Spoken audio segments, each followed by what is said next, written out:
सभी देशवासियों को आदरपूर्वक नमस्कार। कोरोना संक्रमण से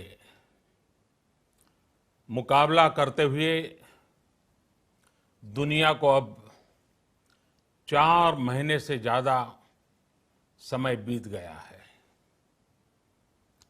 इस दौरान तमाम देशों के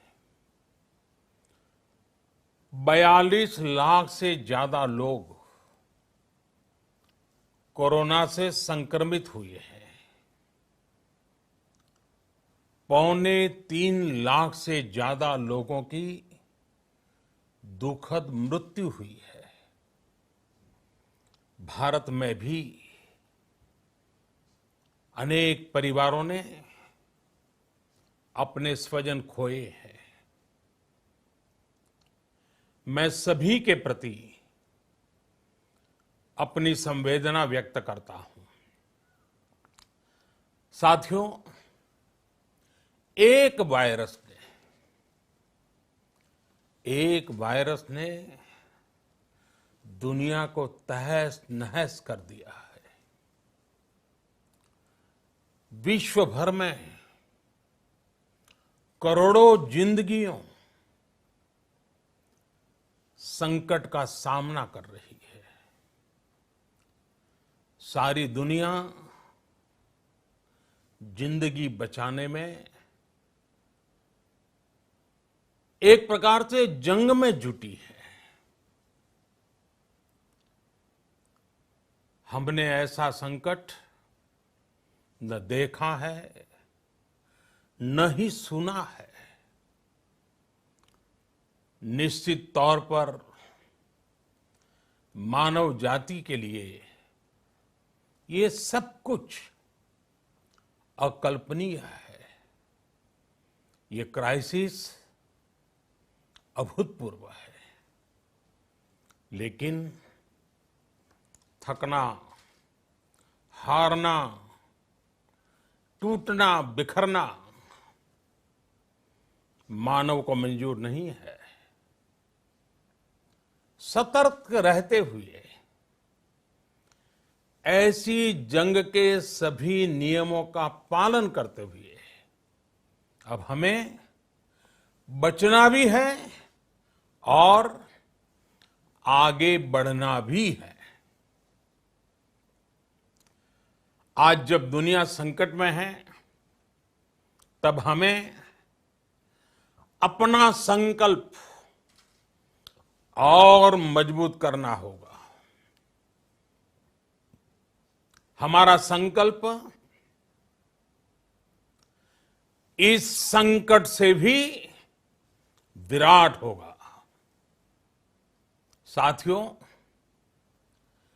हम पिछली शताब्दी से ही लगातार सुनते आए हैं कि 21वीं सदी हिंदुस्तान की है। हमें कोरोना से पहले की दुनिया को, वैश्विक व्यवस्थाओं को विस्तार से देखने समझने का मौका मिला है।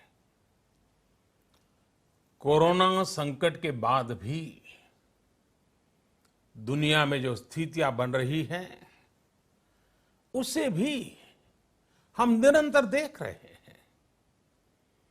जब हम दोनों कालखंडों को भारत के नजरिए से देखते हैं, तो लगता है कि 21वीं सदी भारत की हो, ये हमारा सपना ही नहीं, ये हम सभी की जिम्मेदारी भी है।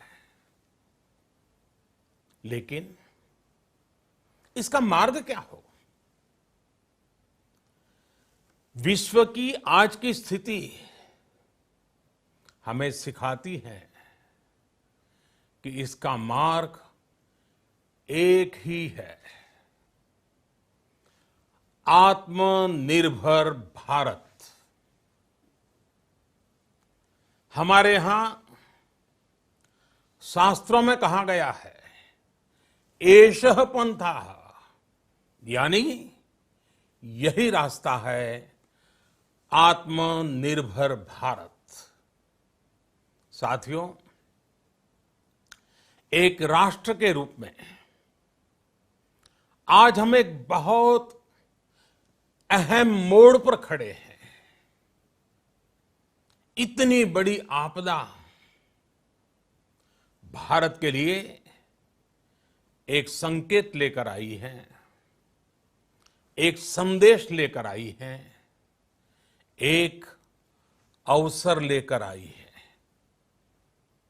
मैं एक उदाहरण के साथ अपनी बात बताने का प्रयास करता हूं। जब कोरोना संकट शुरू हुआ, तब भारत में एक भी पीपीई किट नहीं बनती थी। N95 मास्क का भारत में नाम मात्र उत्पादन होता था। आज स्थिति ये है कि भारत में ही हर रोज 2 लाख पीपीई और 2 लाख N95 मास्क बनाए जा रहे हैं। ये हम इसलिए कर पाए क्योंकि भारत ने आपदा को अवसर में बदल दिया। आपदा को अवसर में बदलने की भारत की ये दृष्टि आत्मनिर्भर भारत के हमारे संकल्प के लिए उतनी ही प्रभावी सिद्ध होने वाली है। साथियों, आज विश्व में आत्मनिर्भर शब्द के मायने पूरी तरह बदल गए हैं। ग्लोबल वर्ल्ड में आत्मनिर्भरता की डेफिनेशन बदल रही है। अर्थ केंद्रित वैश्वीकरण बनाम मानव केंद्रित वैश्वीकरण की चर्चा आज जोरों पर है। विश्व के सामने भारत का मूलभूत चिंतन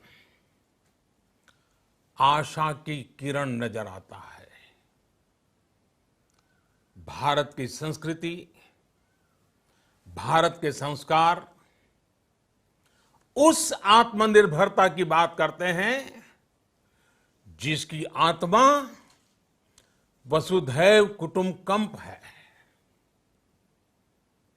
विश्व एक परिवार। भारत जब आत्मनिर्भरता की बात करता है तो आत्म केंद्रित व्यवस्था की वकालत नहीं करता है। भारत की आत्मनिर्भरता में संसार के सुख, सहयोग और शांति की चिंता होती है। जो संस्कृति जय जगत में विश्वास रखती हो,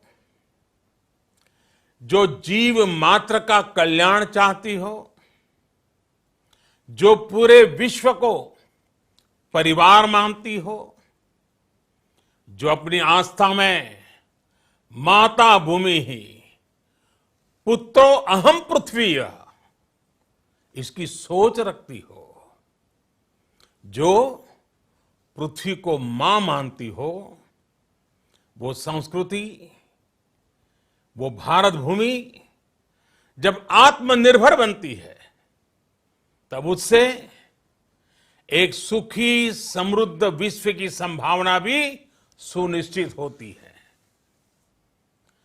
भारत की प्रगति में तो हमेशा विश्व की प्रगति समाहित रही है। भारत के लक्ष्यों का प्रभाव, भारत के कार्यों का प्रभाव विश्व कल्याण पर पड़ता ही है। जब भारत खुले में शौच से मुक्त होता है तो दुनिया की तस्वीर भी बदलती है। टीबी हो, कुपोषण हो, पोलियो हो, भारत के अभियानों का असर दुनिया पर पड़ता ही है। International solar alliance global warming के खिलाफ भारत की दुनिया को सौगात है।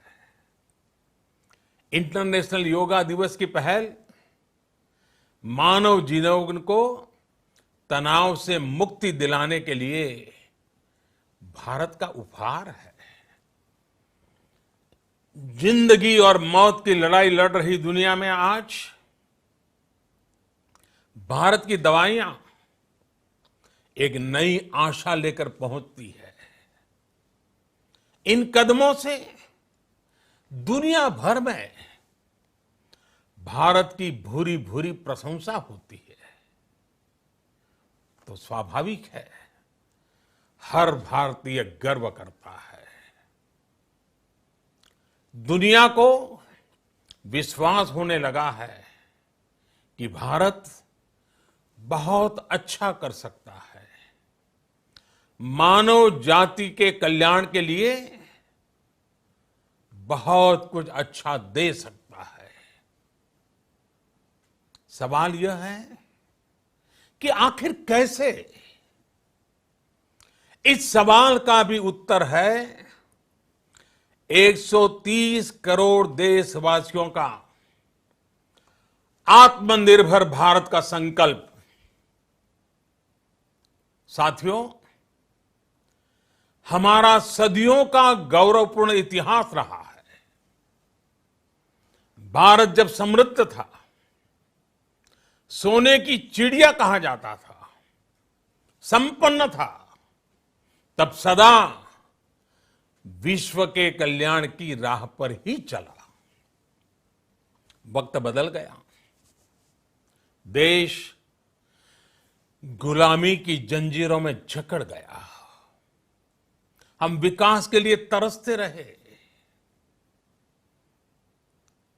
आज फिर भारत विकास की ओर सफलतापूर्वक कदम बढ़ा रहा है।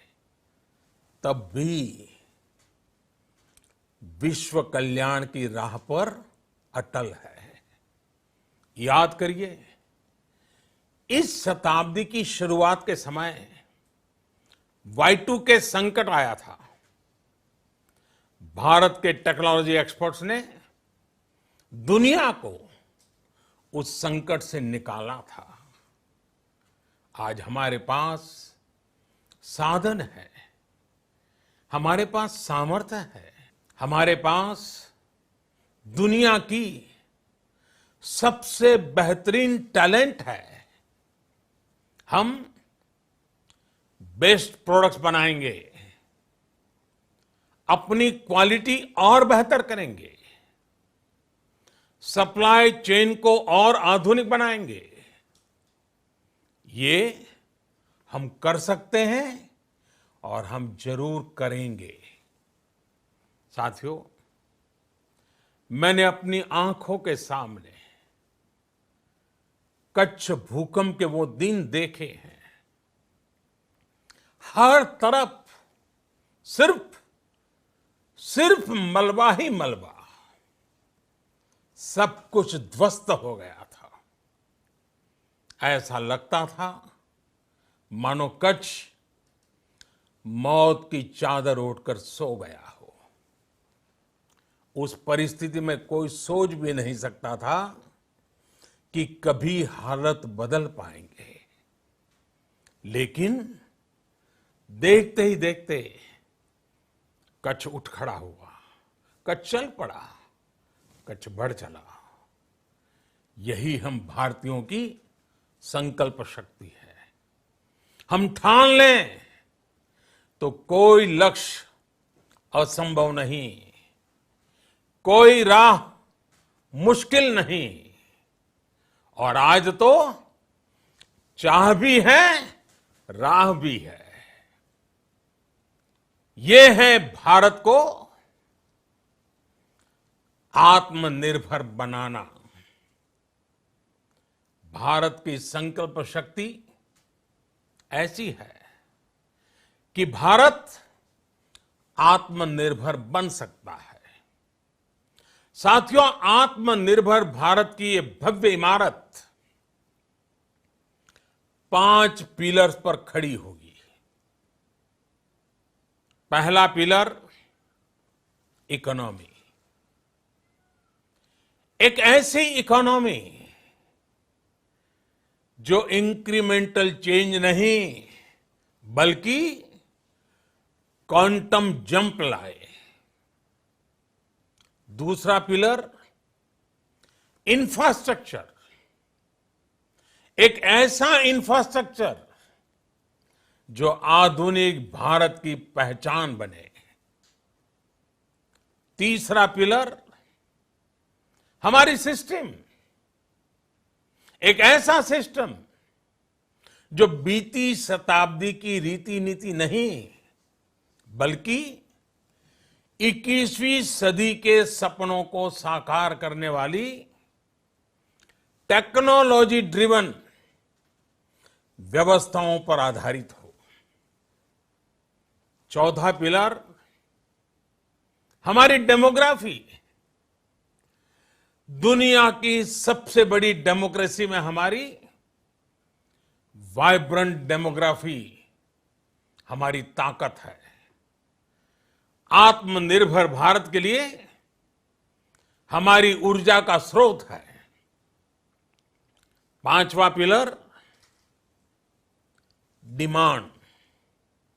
हमारी अर्थव्यवस्था में डिमांड और सप्लाई चेन का जो चक्र है, जो ताकत है, उसे पूरी क्षमता से इस्तेमाल किए जाने की जरूरत है।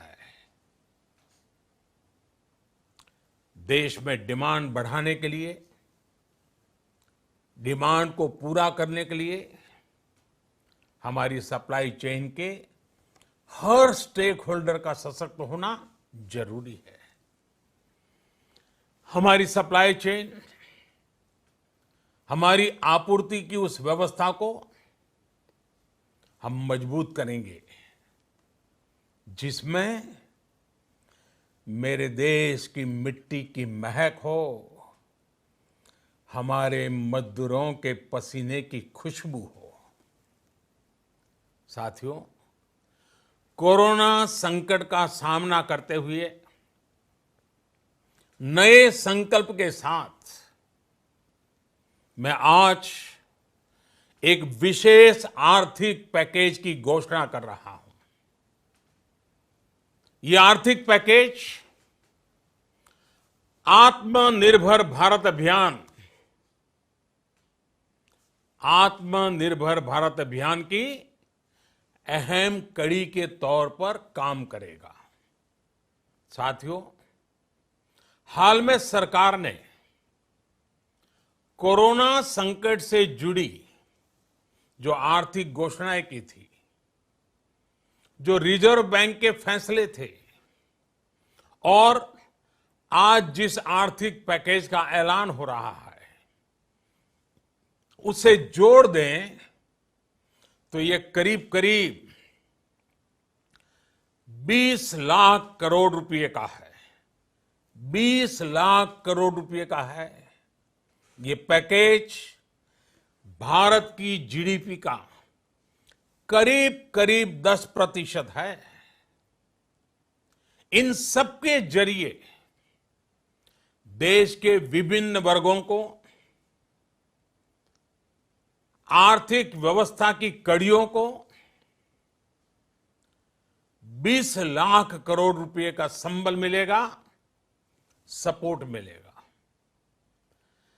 20 लाख करोड़ रुपए का एक पैकेज 2020 में देश की विकास यात्रा को 20 लाख 2020 में आत्मनिर्भर भारत अभियान को एक नई गति देगा।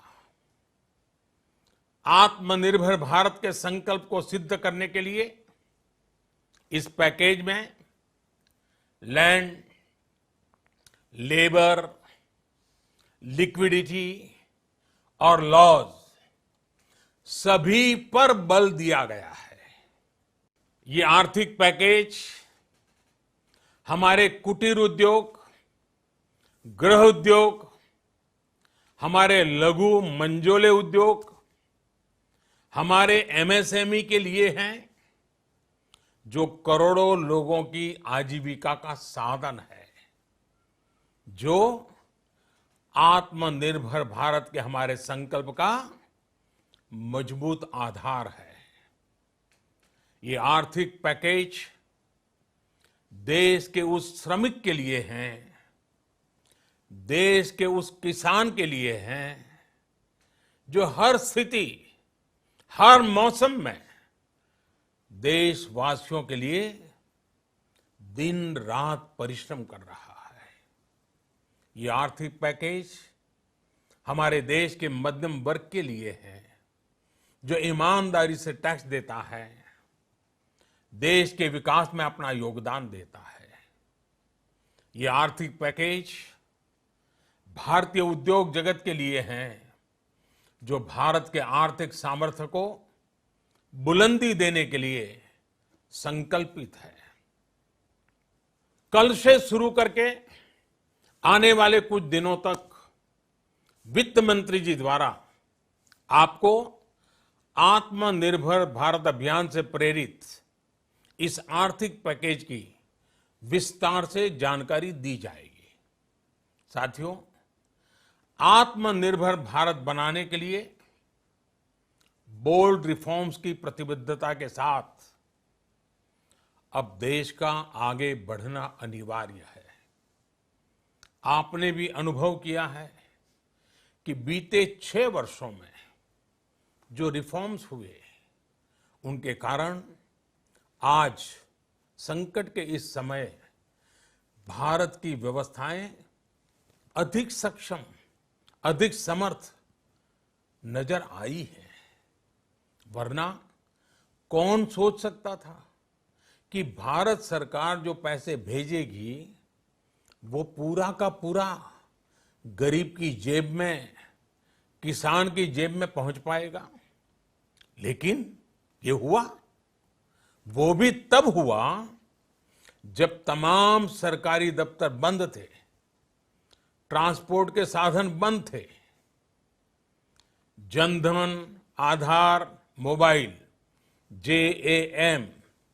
जेम की त्रिशक्ति से जुड़ा सिर्फ एक रिफॉर्म था, जिसका असर हमने अभी देखा। अब रिफॉर्म्स के उस दायरे को व्यापक करना है, नई ऊंचाई देनी है। ये रिफॉर्म्स खेती से जुड़ी पूरी सप्लाई चेन में होंगे, ताकि किसान भी सशक्त हो और भविष्य में कोरोना जैसी किसी दूसरे संकट में कृषि पर कम से कम असर हो। ये रिफॉर्म्स रेशनल टैक्स सिस्टम, सरल और स्पष्ट नियम कानून, उत्तम इंफ्रास्ट्रक्चर, समर्थ और सक्षम ह्यूमन रिसोर्सेज और मजबूत फाइनेंशियल सिस्टम के निर्माण के लिए होंगे। ये रिफॉर्म्स बिजनेस को प्रोत्साहित करेंगे, निवेश को आकर्षित करेंगे और मेक इन इंडिया के हमारे संकल्प को सशक्त करेंगे। साथियों, आत्मनिर्भरता, आत्मबल और आत्मविश्वास से ही संभव है। आत्मनिर्भरता ग्लोबल सप्लाई चेन में कड़ी स्पर्धा के लिए भी देश को तैयार करती है और आज ये समय की मांग है कि भारत हर स्पर्धा में जीते, ग्लोबल सप्लाई चेन में बड़ी भूमिका निभाए। इसे समझते हुए आर्थिक पैकेज में अनेक प्रावधान किए गए हैं। इससे हमारे सभी सेक्टर्स की एफिशिएंसी बढ़ेगी और क्वालिटी भी सुनिश्चित होगी। साथियों, ये संकट इतना बड़ा है कि बड़ी से बड़ी व्यवस्थाएं हिल गई हैं। लेकिन इन्हीं परिस्थितियों में हमने, देश ने हमारे गरीब भाई बहनों की संघर्ष शक्ति, उनकी संयम शक्ति का भी दर्शन किया है। खासकर हमारे जो रेहड़ी वाले भाई बहन हैं, ठेला लगाने वाले हैं, पटरी पर सामान बेचने वाले हैं, जो हमारे श्रमिक साथी हैं, जो घरों में काम करने वाले भाई बहन हैं, उन्होंने इस दौरान बहुत कष्ट झेले हैं, तपस्या की है, त्याग किया है। ऐसा कौन होगा जिसने उनकी अनुपस्थिति को महसूस नहीं किया? अब हमारा कर्तव्य है उन्हें ताकतवर बनाने का, उनके आर्थिक हितों के लिए कुछ बड़े कदम उठाने का। इसे ध्यान में रखते हुए गरीब हो, श्रमिक हो, प्रवासी मजदूर हो, पशुपालक हो, हमारे मछुआरे साथी हो, संगठित क्षेत्र से हो या असंगठित क्षेत्र से, हर तबके के लिए आर्थिक पैकेज में कुछ महत्वपूर्ण फैसलों का ऐलान किया जाएगा। साथियों, कोरोना संकट ने हमें local manufacturing, local market, local supply chain, इसका भी महत्व बराबर समझा दिया है। संकट के समय में लोकल ने ही हमारी डिमांड पूरी की है, हमें इस लोकल ने ही बचाया है। लोकल सिर्फ जरूरत नहीं, बल्कि हम सबकी जिम्मेदारी है। समय ने हमें सिखाया है कि लोकल को हमें अपना जीवन मंत्र बनाना ही होगा। आपको आज जो ग्लोबल ब्रांड्स लगते हैं, वो भी कभी ऐसे ही बिल्कुल लोकल थे, लेकिन जब वहां के लोगों ने उनका इस्तेमाल शुरू किया, उनका प्रचार शुरू किया, उनकी ब्रांडिंग की, उन पर गर्व किया, तो वो प्रोडक्ट्स लोकल से ग्लोबल बन गए। वो प्रोडक्ट्स लोकल से ग्लोबल बन गए। इसलिए आज से हर भारतवासी को अपने लोकल के लिए वोकल बनना है। लोकल के लिए वोकल बनना है। न सिर्फ लोकल प्रोडक्ट्स खरीदने हैं, बल्कि उनका गर्व से प्रचार भी करना है। मुझे पूरा विश्वास है कि हमारा देश ऐसा कर सकता है। आपके प्रयासों ने तो हर बार आपके प्रति मेरी श्रद्धा को और बढ़ाया है। मैं गर्व के साथ एक बात महसूस करता हूं, याद करता हूं, जब मैंने आपसे देश से खादी खरीदने का आग्रह किया था, यह भी कहा था कि देश के हैंडलूम वर्कर्स को सपोर्ट करें। आप देखिए, बहुत ही कम समय में खादी और हैंडलूम दोनों को ही डिमांड और बिक्री रिकॉर्ड स्तर पर पहुंच गई। इतना ही नहीं, उसे आपने बड़ा ब्रांड भी बना दिया। बहुत छोटा सा प्रयास था, लेकिन परिणाम मिला, बहुत अच्छा परिणाम मिला। साथियों, सभी एक्सपर्ट्स बताते हैं, साइंटिस्ट बताते हैं कि कोरोना लंबे समय तक हमारे जीवन का हिस्सा बना रहेगा। लेकिन साथ ही हम ऐसा भी नहीं होने दे सकते कि हमारी जिंदगी सिर्फ और सिर्फ कोरोना के इर्द गिर्द ही सिमट कर रह जाए। हम मास्क पहनेंगे, 2 गज दूरी का पालन करेंगे, लेकिन अपने लक्ष्यों को दूर नहीं होने देंगे। इसलिए लॉकडाउन का चौथा चरण, लॉकडाउन 4, पूरी तरह नए रंग रूप वाला होगा, नए नियमों वाला होगा। राज्यों से हमें जो सुझाव मिल रहे हैं, उनके आधार पर लॉकडाउन 4, इससे जुड़ी जानकारी भी आपको 18 मई से पहले दी जाएगी। मुझे पूरा भरोसा है कि नियमों का पालन करते हुए हम कोरोना से लड़ेंगे भी और आगे भी बढ़ेंगे। साथियों, हमारे यहां कहा गया है, सर्वम आत्मवशम सुखम, अर्थात जो हमारे वश में है, जो हमारे नियंत्रण में है, वही सुख है। आत्मनिर्भरता हमें सुख और संतोष देने के साथ साथ सशक्त भी करती है। 21वीं सदी भारत की सदी बनाने का हमारा दायित्व आत्मनिर्भर भारत के प्रण से ही पूरा होगा। इस दायित्व को 130 करोड़ देशवासियों की प्राण शक्ति से ही ऊर्जा मिलेगी। आत्मनिर्भर भारत का ये युग हम भारतवासी के लिए नूतन प्रण भी होगा, नूतन पर्व भी होगा। अब एक नई प्राण शक्ति, नई संकल्प शक्ति, उसे लेकर के हमें आगे बढ़ना है।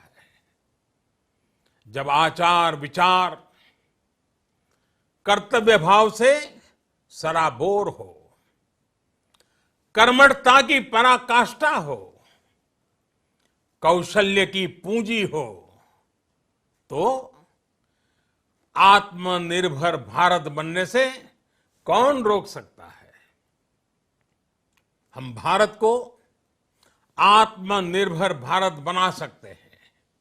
हम भारत को आत्मनिर्भर बनाकर रहेंगे।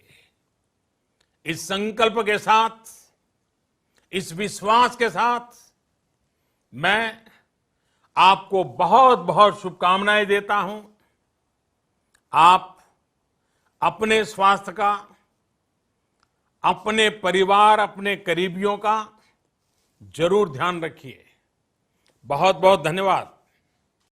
ಅಣ್ಣ ತಮ್ಮದಿರು ಅಕ್ಕ ತಂಗಿಯರೆಲ್ಲ ಸೇರಿ ಇವತ್ತು ಒಂದು ತಟ್ಟೆ ಬಡಿಯೋದು ಮುಖಾಂತರ ಪ್ರತಿಭಟನೆ ಮಾಡ್ತಾ ಇದೀವಿ. ಇವತ್ತು ತಟ್ಟೆ ಲೋಟನದಿಂದ ನಮಗೆ ಹೊಟ್ಟೆ ಹಸಿವು ಆಹಾ ಅಂತ ಇದೆ ನಮ್ಮ ಜೀವ. ಅದನ್ನು ನಾವು ಪ್ರತಿಭಟನೆ ಮಾಡ್ತಾ ಇದೀವಿ. ಸರ್ಕಾರಕ್ಕೆ ಗಮನಕ್ಕೆ ನಾಳೆ ಜಿಲ್ಲಾಧಿಕಾರಿಗಳಿಗೆ ಮನವಿ ಕೊಡ್ತಾ ಇದೀವಿ. ಜಿಲ್ಲಾಧಿಕಾರಿಗಳ ಮುಖಾಂತರ ಸಿಎಂಗೆ ಅದು ಮನವಿ ಕೊಡ್ತಾ ಇದೀವಿ. ನಮ್ಮ ಅಹವಾಲುಗಳು ಈ ತರ ಇದೆ, ನಮ್ಮನ್ನ ನೀವು ನಿರ್ಲಕ್ಷ್ಯನೆ ಮಾಡಬೇಡ್ರಿ, ನಿರ್ಲಕ್ಷಿಸಬೇಡಿ. ನಮಗೆ ನಾವು ಮನುಷ್ಯರು, ನಮಗೂ ಸಹ ಅನುದಾನಗಳು ಕೊಡಿ ಅಂತೇಳಿ ಹೋರಾಟ ಮಾಡಿ ಇವತ್ತು ನಾಳೆ DC ಅವರಿಗೆ ಮನವಿ ಕೊಡಕ್ಕೆ ಹೋಗ್ತಾ ಇದೀವಿ.